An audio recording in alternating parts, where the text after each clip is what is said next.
Είναι εκείνος ο πόνος που σχεδόν όλοι ξέρουμε. Ο οξύς, ο ξαφνικός. Μια γουλιά κάτι κρύο, μια μπουκιά παγωτό και τσουπ, εκεί είναι. Η επιστήμη φυσικά ψάχνει συνέχεια για λύσεις. Και μία από τις πιο φουτουριστικές προτάσεις είναι η θεραπεία με λέιζερ. Το ερώτημα όμως είναι, λειτουργεί πραγματικά? Είναι η απάντηση που περιμένουμε ή μήπως τα πράγματα είναι λίγο πιο περίπλοκα? Σε αυτήν εδώ την ανάλυση θα ψάξουμε στα πιο αξιόπιστα επιστημονικά δεδομένα για να βρούμε την αλήθεια.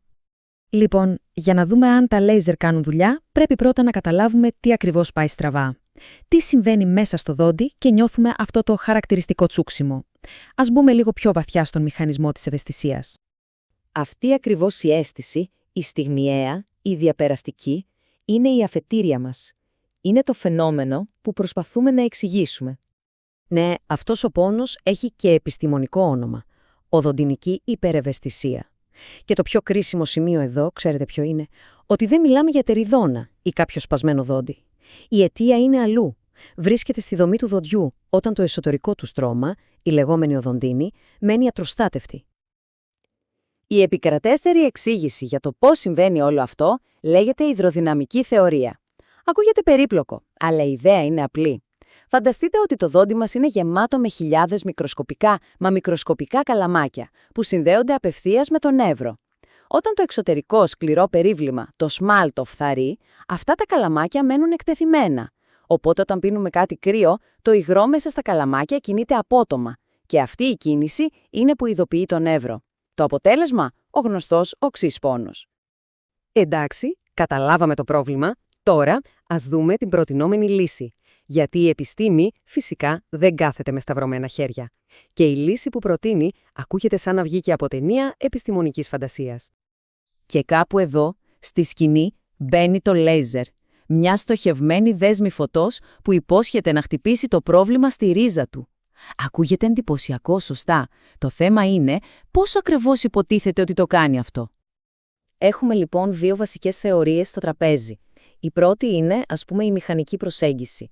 Το λέιζερ λιώνει ελάχιστα την επιφάνεια του δοντιού τόσο όσο για να σφραγίσει αυτά τα μικροσκοπικά καλαμάκια. Αν τα βουλώσεις, το υγρό δεν κινείται, άρα δεν υπάρχει πόνος. Η δεύτερη θεωρία είναι πιο βιολογική. Λέει ότι το λέιζερ δεν ασχολείται με τα καλαμάκια, αλλά πάει κατευθείαν στο νεύρο και το κοιμίζει, μειώνοντας την ικανότητά του να στέλνει σήματα πόνου. Δύο εντελώς διαφορετικές ιδέες για το ίδιο αποτέλεσμα. Ωραία, έχουμε τις θεωρίες. Αλλά οι θεωρίες από μόνες τους δεν αρκούν, ειδικά στην ιατρική. Χρειαζόμαστε αποδείξεις. Και όχι απλώς κάποιες αποδείξεις, αλλά την καλύτερη δυνατή ποιότητα αποδείξεων. Χρειαζόμαστε αυτό που λέμε το χρυσό πρότυπο της έρευνας. Και αυτό ακριβώς είναι μια ανασκόπηση Cochrane. Σκεφτείτε το όχι σαν μια μελέτη, αλλά σαν μια υπερμελέτη. Οι ερευνητές μαζεύουν όλες τις καλές, αξιόπιστες έρευνες που έχουν γίνει ποτέ για ένα θέμα, τις βάζουν κάτω, τις αναλύουν όλες μαζί και βγάζουν ένα τελικό συνολικό συμπέρασμα. Είναι ο τρόπος της επιστήμης να φιλτράρει τον θόρυβο και να μας δώσει την πιο καθαρή εικόνα που γίνεται. Και για να καταλάβουμε πόσο αυστηρή είναι αυτή η διαδικασία, ας ρίξουμε μια ματιά εδώ.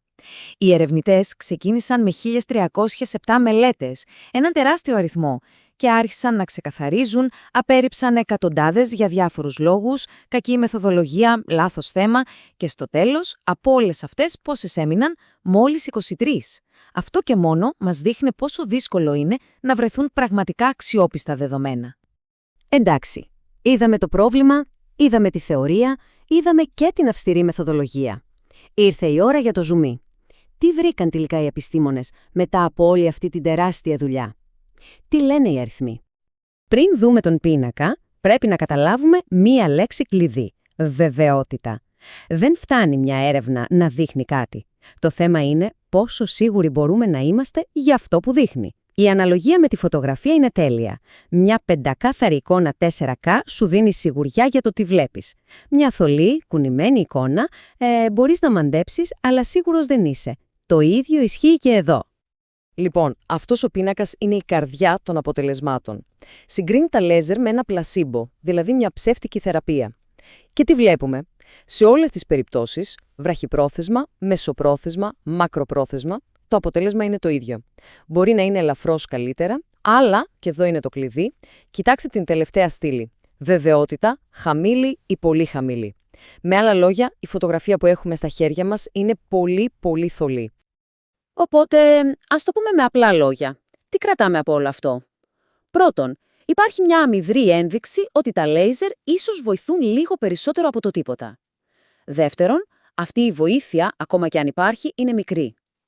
Τρίτον, και αυτό είναι το πιο σημαντικό, η εμπιστοσύνη μας σε αυτά τα δεδομένα είναι πολύ χαμηλή. Δεν μπορούμε να ορκιστούμε γι' αυτά. Υπάρχει όμως και κάτι καλό. Η θεραπεία φαίνεται να είναι ασφαλής. Δεν βρέθηκαν κάποιες ανησυχητικές παρενέργειες. Και κάπως έτσι, αφού εξετάσαμε το πρόβλημα, τη λύση και τα καλύτερα διαθέσιμα δεδομένα, ήρθε η ώρα να ενώσουμε όλα τα κομμάτια και να βγάλουμε την τελική ετυμηγορία. Νομίζω ότι δεν υπάρχει καλύτερος τρόπος να το συνοψίσουμε από τα ίδια τα λόγια των ερευνητών που έκαναν την ανασκόπηση. Το λένε πεντακάθαρα. Η θεραπεία φαίνεται ασφαλής. Υπάρχει μια πιθανότητα να μειώσει τον πόνο, αλλά το αποτέλεσμα είναι αδύναμο και, το κυριότερο, οι αποδείξεις που έχουμε είναι χαμηλής ποιότητας. Με λίγα λόγια, δεν είναι η θαυματουργή λύση που ίσως κάποιοι ήλπιζαν. Η επιστήμη λοιπόν μας έδωσε μια απάντηση.